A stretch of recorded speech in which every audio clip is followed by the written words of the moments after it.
Hello everyone, welcome back to my class.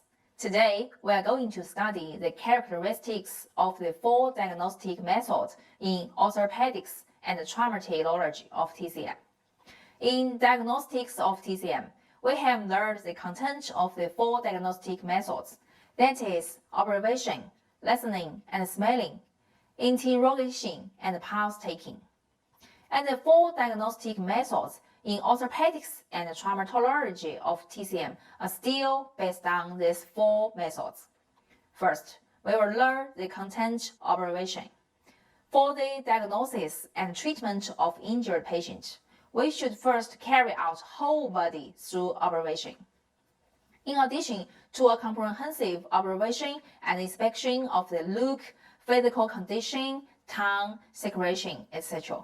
of the whole body, the injured site and adjacent site must be carefully checked. The requirement is to expose enough range. The principle is to compare with the healthy limb, perform dynamic observation of functional activities, and preliminarily determine the site, nature, and severity of injury through systemic, local, and tongue nature, tongue coating, and other aspects. Observation mainly includes observing the whole body, local site, and tongue. The first content included in observing the whole body is observing the expression. First of all, by checking the change in the color of the expression to determine the severity and urgency of the injury. For example, the look is refreshing with a flushing complexion, then the vital energy is not injured. If the patient's spirit is drooping with a dark complexion, then the vital energy is injured and the disease is severe. For a seriously injured patient, we should observe if the patient is conscious.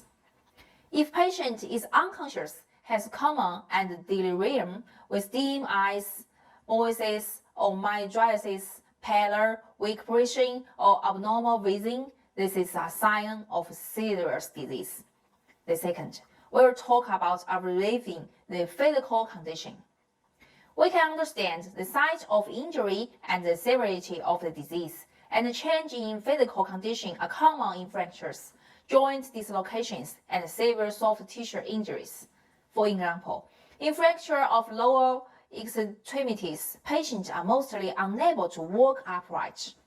In shoulder and elbow dislocation, the common posture is the forearm support by the head of the unaffected side, while in interpolymar joint dislocation, most of them hold the mandible by hand. In acute sprains of the waist, the body is mostly titled to the affected side, and the waist is supported by hand for slow walk. The second main content will talk about observing the local site. The first will talk about observing deformity. We can determine if there is a deformity by observing the abnormal changes in the marker lines or landmarks of the limbs. And deformity often marks the presence of fracture or dislocation. For example, after joint dislocation, the original joint will appear depressed, and its vicinity is elevated due to the dislocation bone end. There may be changes in length and thickness, etc.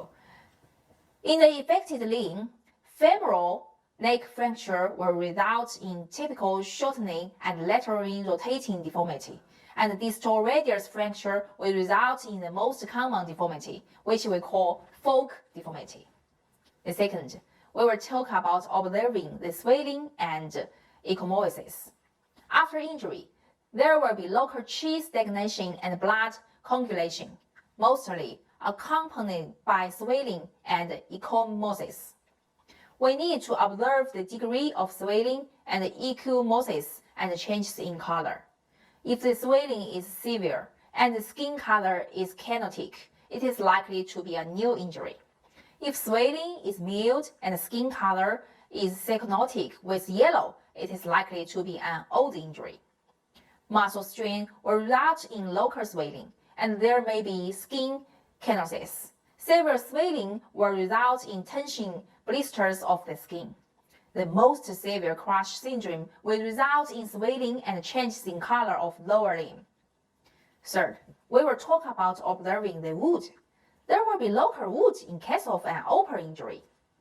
So at this time, we should pay attention to the size and depth of the wound. If the wound edge is neat, if there is continuation and foreign body, if the color is bright red or purple and bleeding, etc. If infection has occurred, we should pay attention to if the pus discharge is unobstructed, the color of pus and its thickness, etc. The specific morphological changes of the wound are as follows.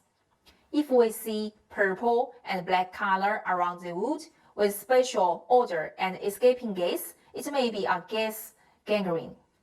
If the artery is injured, we may see jet-like bleeding. If dark red blood flows out from the wound with oil beds, it is common in open fracture of the extremities. When we talk about suppurative osteomyelitis, we may see that a fistula repeatedly discharges pus and recurs strum. The fourth, we will talk about observing the limb function.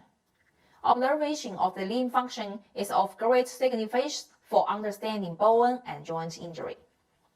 So, in addition to observing whether the upper limbs can be lifted and whether the lower limbs can walk normally, we should further examine whether the joint can perform flexation, rotating, and other activities. The last part of operation, the tongue. We should observe the tongue nature and tongue coating. Although we can directly determine the site and the nature of the injury through this, it says in TCM that the tongue is the incarnation of the heart and is the external sign of spleen and stomach. It has a very clear link with the internal organs. Therefore, observing the tongue is also a very important part of differentiation in traumatology. The above contents are the contents of observation, the first diagnosis method in the 4 diagnostic method.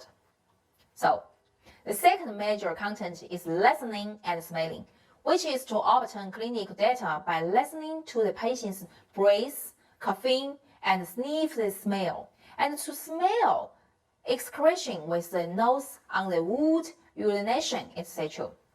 The following characteristics should be paid attention to in listening. The first is listening to bone cryptors. Bone cryptors is one of the main signs of fracture. It not only can help identify the process of a local fracture, but the nature of the fracture can also be further analyzed. The area where the bone cryptors is heard is a fracture end.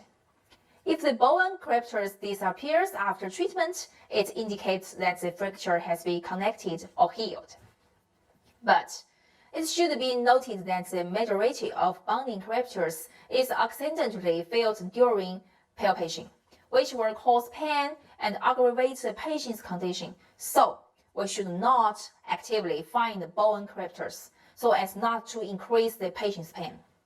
Second, we will talk about listening to the bone conduction sound. It's mainly used to examine some long bone fracture that are not easily detected, such as formal neck fracture. During the examination, we can place the stethoscope at the appropriate position promotion to the injured limb. In such case, by gentle percussion of the bone protuberance distal to the fracture with a finger or percussion hammer, we can hear the bone conduction sound. Since the middle of our lung shaft is a hollow tissue, there will be sound conduction. If the bone conduction sound is weakened or disappear, it indicates that the connutation of the bone is damaged. The third is listening to the joint reduction sound.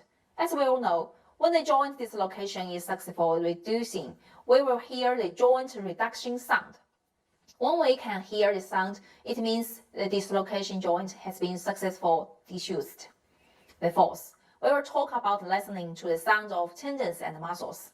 There may be special fractive or bouncing sound in the examination of some soft tissue injuries or joint disease. The most common ones include the following. The first is called joint frictive. During our routine examination, the doctor places one hand on the joint and moves the limb distal to the joint with the other hand, and the joint frictive or friction sensation can be detected. In such cases, mild frictive can be heard for chronic and subacute joint disease during joint movement, while low joint frictive can be heard for osteoarthritis. The second is the bouncing sound and crepitus of tendon. In patients with stenosing tenosynovitis of the flexor hallux and flexor digitoris tendons, we can hear a bouncing sound when they do the extension and flexation activities of the fingers, which is the instantaneous sound produced by the passage of multiple tendons through the hypertrophic tendon sheaths. So, customary, we can call it the stuck finger or twinging finger. Third, we will talk about bouncing sound of joint. In case of knee meniscus injury or when there is a corpus lumbarum in the joint, a relatively clear bouncing sound can be heard in case of flexation, extension, and rotating of knee joint. Fifth, listening to a crying sound. So, because children cannot accurately express the condition of the injury, we can hear that the children cries more loudly due to pain of a side of the affected limb when we do the examination, which indicates that the site may be the injured site. The sixth, we should smell with our nose in addition to listening. The smelling method is mainly to smell local secretions, such as if there is fishing smell, it is mostly deficiency cold. The above contents are the contents of the second diagnostic method. Today, we introduce the main contents of the four diagnostic methods in orthopedics and traumatology of TCM in this class. In the next class, we will learn the contents of interrogation. Thank you, and see you next time.